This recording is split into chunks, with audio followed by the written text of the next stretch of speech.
बिहारच्या राजकारणातला सस्पेन्स अखेर संपलाय. शिवाय आज एका ऐतिहासिक युगाचा अंत झालाय. गेल्या 2 दशकांपासून राज्याच्या सत्तेवर पकड असणाऱ्या नितीश युगाला पूर्णविराम मिळाला आहे.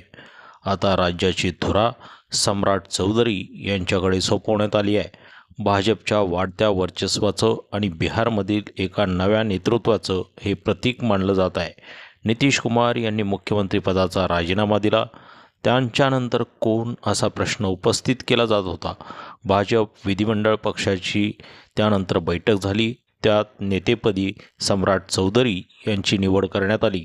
ते आता बिहारचे भाजपचे पहिले मुख्यमंत्री असतील.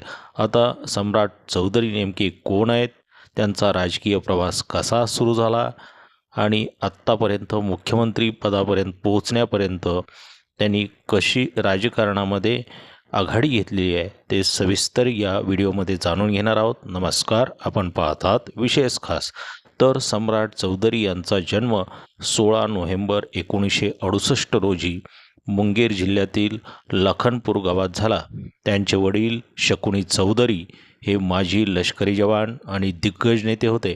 सम्राट यांनी आपल्या राजकीय कारकिर्दीची सुरुवात राष्ट्रीय जनता दलामधून सन 2000मध्ये परवत्ता विधानसभा मतदारसंघातून निवडून आल्यानंतर वयाच्या अवघ्या 25व्या वर्षी राबडी देवी यांच्या सरकारमध्ये त्यांनी मंत्रिपद भूषवलं होतं. सर्वात लहान वयाचे मंत्री म्हणून त्यांची ओळख निर्माण झाली होती.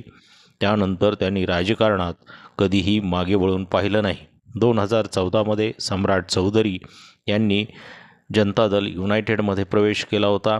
मात्र तिथे फार काळ न टिकता 2017मध्ये त्यांनी भाजपची वाट धरली.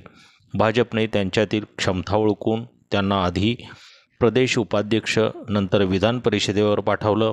2020च्या विधानसभा निवडणुकीनंतर ते नितीश कुमार यांच्या मंत्रिमंडळात पुन्हा मंत्री झाले.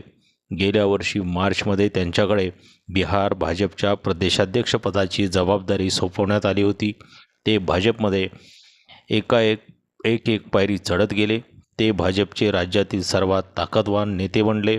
बिहारच्या राजकारणात लवकुश म्हणजेच कुर्मी कोयरी हे समीकरण अत्यंत महत्त्वाचं मानलं जातं. सम्राट चौधरी हे कोयरी म्हणजेच कुशवा समाजाचे मोठे नेते आहेत. एकेकाळी नितीश कुमार यांना सत्तेतून खाली खेचण्यासाठी डोक्याला पगडी बांधणारे सम्राट चौधरी आज भाजपच्या पाठिंब्याने राज्याचे मुख्यमंत्री बनले आहेत. त्यांच्या निवडीमुळे ओबीसी वोट बँक अधिक मजबूत होण्याची शक्यता वर्तवली जात आहे. त्यांना नितीश कुमार यांच्या जनता दल संयुक्त याचा पाठिंबा आहे, हे विशेष म्हणावे लागेल. बिहारमधील तिन्ही ताकदवान पक्षात चौधरी यांनी काम केलं आहे. त्याचा फायदा त्यांना सरकार चालवताना होणार आहे.